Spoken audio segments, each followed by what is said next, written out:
I-2026 FIFA World Cup isifikile ibanjelwe khona ezweni laseMelika, iCanada kanye neMexico.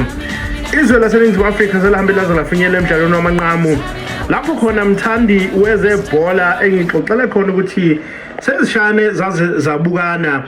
Njengamanje kulindele ukuthi uLionel Messi eshaya ipenalty yakhe yokugcina okuyona zoba i-decider uma ingena phakathi elase-Argentina lithatha limuka nayo liyayivikela indebe yalo yomhlaba.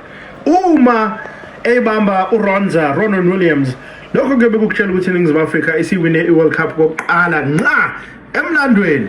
Sikuthulela ibhola elizokhahlelwa uyena uLionel Messi, yona i-Be Happy.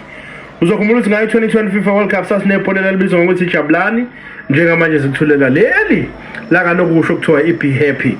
Nangu Ronza ubani omdala inkukhu neqanda na sikuthulela nayi i-mascot yakona lonyaka bathi mascot kwakuza kume yakuleli njengamanje kodwa sikuthulela yena uCome to Us yona mascot yakona lonyaka njengamanje sikuthulela nawe futhi nonompempe womdlalo uVictor Gomes uzokhahlela kunedala uLionel Messi. Khona basakulungisa lapha ku-VAR bayabheka ukuthi engabe ubani ozowina, ngabe ubani omkhulu, ubani omdala na Lionel Messi. Bathi imbuzi iGOAT, ngabe imbuzi noma isibhuzikazi, ngabe uNkulunkulu noma uJesu Kristu.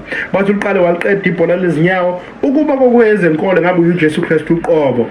Nangu noRonwen Williams, Ronwen Williams, nangu kunompempe uyashaya impempe Lionel Messi, Lionel Messi, penalty, yes! Argentina have done it again. Lionel Messi scores and wins for Argentina.